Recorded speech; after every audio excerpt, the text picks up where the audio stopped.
दरम्यान राज्य शासनाच्या पंतप्रधान पीक विमा योजनेअंतर्गत गेल्या खरीप हंगामात राज्यात लाखो शेतकऱ्यांनी विमा उतरवला। मात्र नाशिक आणि छत्रपती संभाजीनगरसह अनेक भागात बोगस पीक विमा उतरवल्याचं समोर आले। कृषी विभागाने तब्बल 5000 शेतकऱ्यांनी कोट्यवधी रुपयांचा बोगस विमा उतरवल्याची माहिती दिली आहे। ही बाब खरंच धक्कादायक आहे। माझाने या संदर्भात थेट शेतकऱ्यांच्या त्या प्लॉटवर जाऊन पडताळणी केली।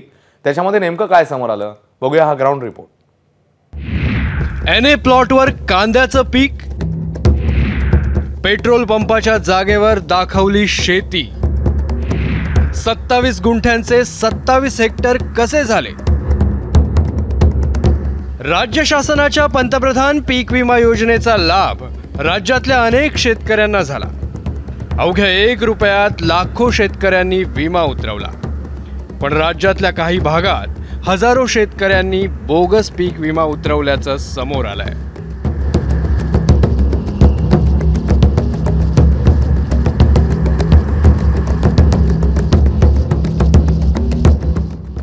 नाशिकच्या चांदवडमध्ये असलेला हा पेट्रोल पंप, पण याच पेट्रोल पंपच्या जागेत कांदा पीक घेतलं जात असल्याचं दाखवून विमा उतरवण्यात आलाय। नाशिक जिल्ह्यामध्ये जवळपास 5000हून जास्त शेतकऱ्यांनी जो बोगस विमा उतरवल्याची धक्कादायक माहिती कृषी विभागाच्या माध्यमातून समोर आलेली आहे। त्याच अनुषंगाने मी सध्या नाशिकच्या चांदवड तालुक्यातील आडगाव या गावी आहे। या ठिकाणी जर बघितलं तर या एनए प्लॉटवर देखील कांदा लागवड दाखवली गेली होती। मात्र ही कांदा लागवड दाखवून या ठिकाणी 1 रुपया भरून या शेतकऱ्यांना जो आहे तो पीक विमा देखील उतरवला होता। मात्र हा संपूर्ण पीक विमा उतरवल्यानंतर ही बाब जी आहे ती कृषी विभागाच्या नजरेत आली आणि संपूर्ण ही प्रकार आहे तो समोर आलेला आहे। मात्र हा पीक विमा उतरवताना या शेतकऱ्याकडे चुकी झालेल्या अनेक ज्या गोष्टी आहेत ते शेतकऱ्यांच्या माध्यमातून समोर येत आहे। पण आता सीएससी सेंटर मध्ये जाणार आहोत आणि त्या ठिकाणी ही संपूर्ण पीक विम्याची पद्धत कशी आहे ती बघून घेऊया।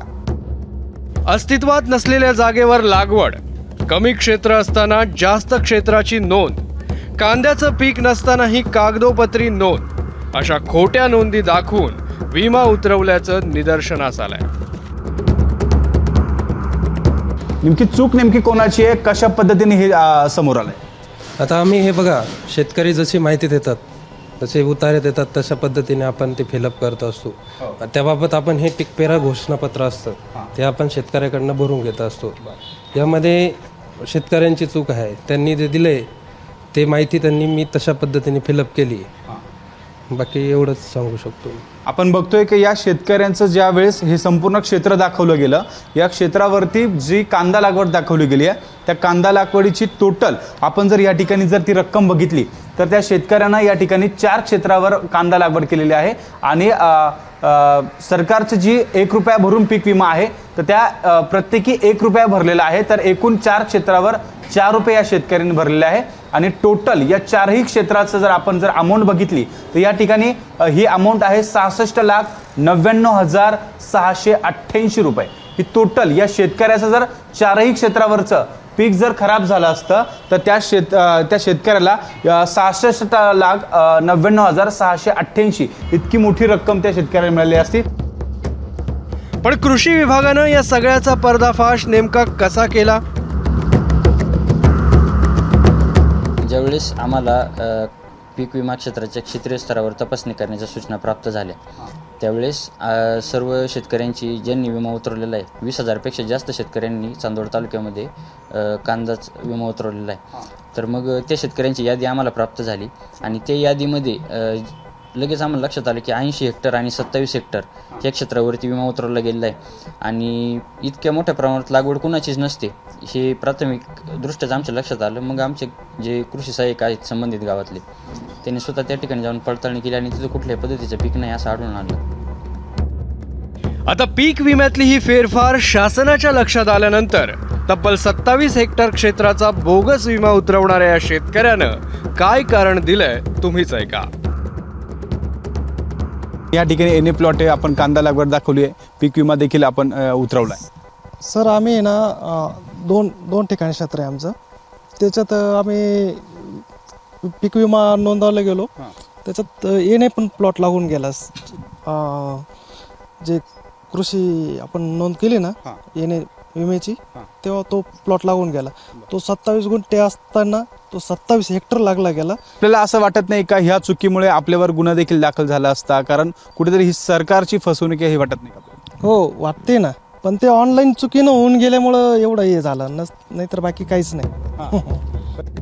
नाशिक सारखाच प्रकार छत्रपती संभाजीनगरमध्येही पाहायला मिळाला. इथे तर अनेक शेतकऱ्यांना आपल्या नावे विमा उतरवला गेलाय याची कल्पनाच नाहीये.